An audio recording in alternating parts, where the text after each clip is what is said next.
It's way past time that we talk about Mistborn. Mistborn served as my re-entry into the fantasy genre, or you could say my entry into adult fantasy.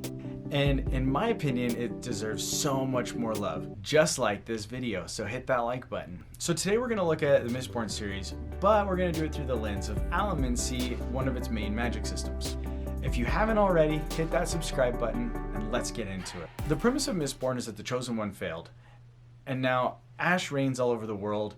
It's ruled by the Lord Ruler, but the ultimate uprising is being planned.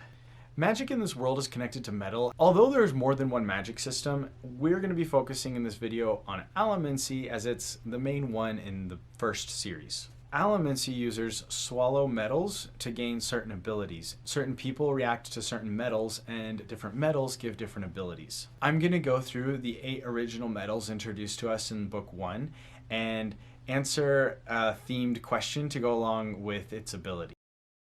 Iron is used to pull on metals. A lot of allomancers will use this to pull an object towards them, or if the object is fixed or bigger than them, they'll use it to pull themselves towards that object. Often will help them move places faster, but it also can give them somewhat of an ability to fly. The question for Iron is what pulls you into the original Mistborn trilogy or Mistborn Era 1? I have kind of 2 answers. One is what got me interested in it when I was kind of feeling like DNFing it, and that was actually the balls. Our main character Vin starts going to some fancy balls, and I don't know, it just was really intriguing. I think I just enjoyed her interactions with kind of a new crowd and a new type of person. I think the thing that pulls me into Mistborn is just the mind blow that we get at the end of every single book. It's always set up so well. Steel is the opposite of iron. Instead of pulling metal towards you, you can push metal away from you. Somebody who can use both iron and steel really actually basically can fly. Pushing is often used as like a weapon. My question for Steel is what's one thing that pushed you away from Mistborn?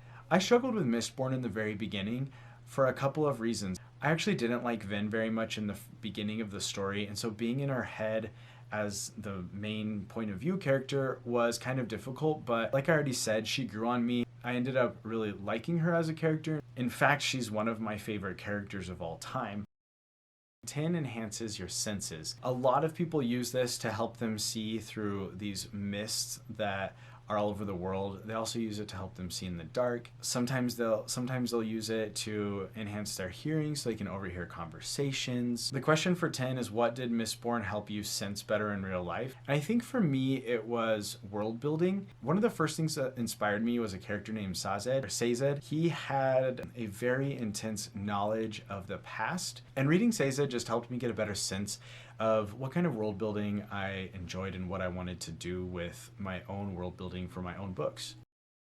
Pewter enhances physical abilities, so that's like strength and healing, and I don't know if I really need to explain how people use this one. That's a pretty common ability. My question for this one is what is Mistborn Era 1's greatest strength? I would say that Mistborn Era 1's greatest strength is the way that the magic system is connected to the plot and the structure of the story.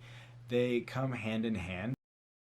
Zinc is used to riot emotions, get people riled up, get them to be really enthusiastic about stuff or angry. So my question for Zinc is what's something you hate about Mistborn Era 1? In the 3rd book, there were a lot of very complex problems and complex answers. At the time reading it, it was really fun and I honestly thought it was really engaging. However, in hindsight, I don't remember it all, because it was kind of easy to forget because of its complexity. So I wish that the last book had been a little bit more digestible when it comes to the solutions to the problems. Number 6 is brass, and it does the opposite of zinc. Instead of rioting emotions, it soothes emotions. Instead of just making you feel calm and peaceful, it nullifies emotions. My question is, what's something that you're pretty apathetic about Mistborn Era 1? The best friend, Kelsier's best friend. I can't even remember his name right now. I don't really care about him. Copper is used to hide that someone's using allomancy. So a lot of times, like a gang of allomancers that are going off to do some sketchy job or whatever will use copper to hide that they're doing sketchy stuff. So my question for this one is the best hidden detail of Mistborn.